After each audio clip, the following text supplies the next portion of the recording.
sleepy world.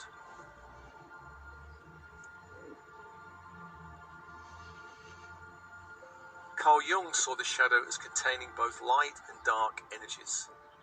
What this means is the shadow contains not just seemingly destructive aspects of the personality, but also potential creative and powerful gifts and capabilities also.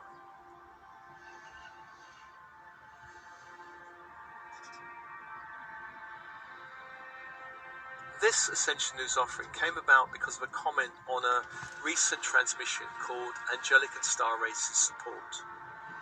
The comment was about whether this track was, quote, harmful to the shadow self, because I do not want her harmed in any way or the connection to my natural darkness, end of quote.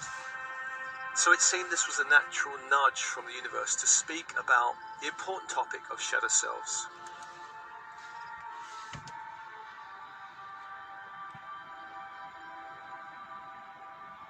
The Strange Case of Dr. Jekyll and Mr. Hyde is a story written by Robert Louis Stevenson. It's a classic that in some ways appears to be the archetypal shadow story.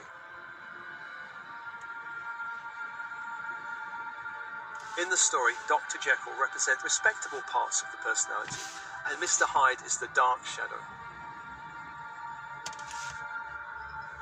In the story, Mr. Hyde begins to take over the personality, and as a result wreaks havoc on his life. This story highlights the fear we have about the dark portions of our shadow. That if we do not keep it suppressed, it will somehow take over our life and destroy or ruin us.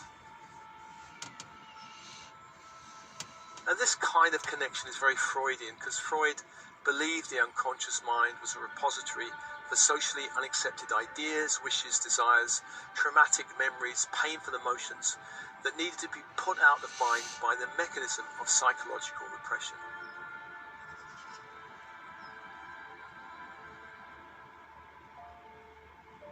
For me, there's a better story that highlights what the shadow is really about. And this story comes from that wonderful book, Embracing Ourselves, by Hal and Sidra Stone. I've summarized the story somewhat. Once upon a time, there was a tigress who was about to give birth. One day she was out hunting when she came upon a herd of goats. She gave chase, and even in her condition managed to kill one of them. But the stress of the chase forced her into labor, and she died as she gave birth to a male cub. The goats who ran away returned when they sensed the danger was over. They approached the dead tigress. They discovered the newborn cub and adopted him into their herd. The tiger cub grew up amongst the goats, believing he too was a goat. All went well until one day an older tiger approached the goat herd, attacked and killed one of the goats. The rest of the goats ran away as soon as they saw the old tiger, but our little tiger, who believed he was a goat, saw no reason to run away. Of course, he sensed no danger. Although the old tiger was a veteran of many hunts, he had never in his life been as shocked as he was when he was confronted by this young tiger. He did not know what to make of the tiger, who smelt like a goat, bleated like a goat, and in every other way acted like a goat. The old tiger grabbed the young one by the scruff of the neck, dragged him to a nearby creek, and showed him his reflection in the water. But the younger tiger was unimpressed with his own reflection. It meant nothing to him, and he failed to see his similarity to the old tiger. Frustrated by this lack of comprehension, the older tiger dragged the younger one back to the place where he'd made his kill. He forced the young tiger to take a bite from the dead goat.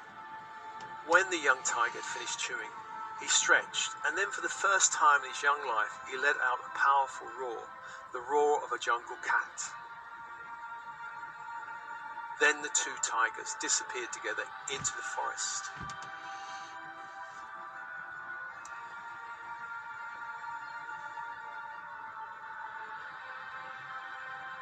This story highlights the problem where our nature, like that of the young tiger, is raised in a culture or family to think, feel, see and behave like there's something other, like a goat.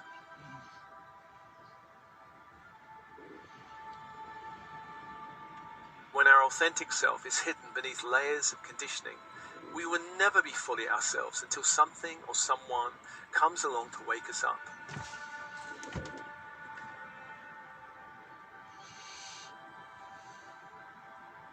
shadow selves are not dark, evil, or dangerous. They are parts of us that were not welcomed in the reality we were growing up in, and so we learned to ditch them. These parts fled deep into our unconscious minds, where they continued to remain until something shifted that allowed them to reintegrate with the personality.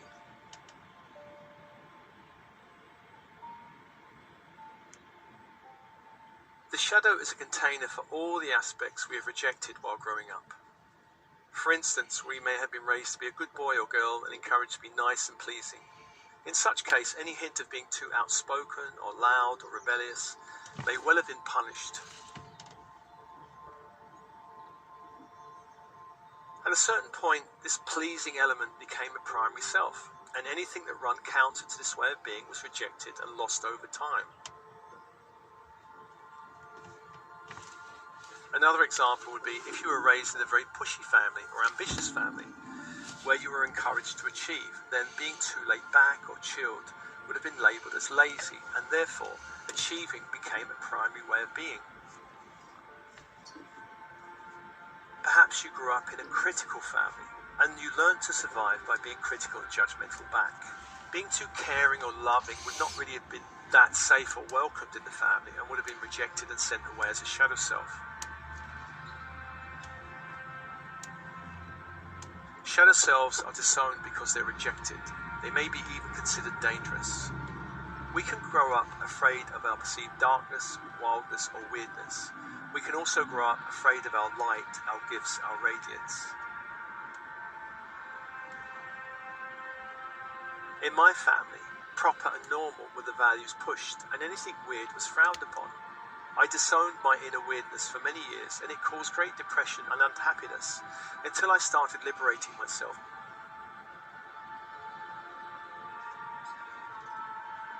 Religion has long created a deep and dark shadow in the psyche.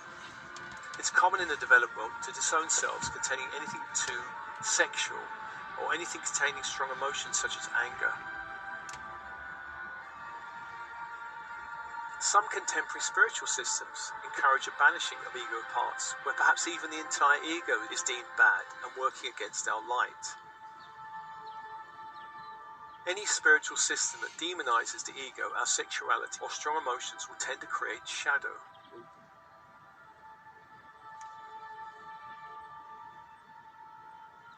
Any personality trait or impulse that elicited punishment or criticism would lead us to repress them. Some cultures, such as America or Britain, encourage being nice and independent and achieving.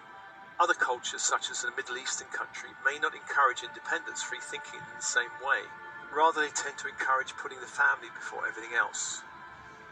This is how culture shapes our personality and shadow selves.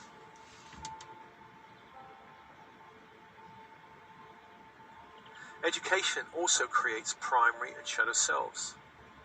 Any aspect that was encouraged and praised through school or university could tend to become a primary self. It could become who we think we actually are. In the Western world, primary selves would tend to include pleasing, achieving, perfectionism, critiquing, being overly responsible, overly logical and rational.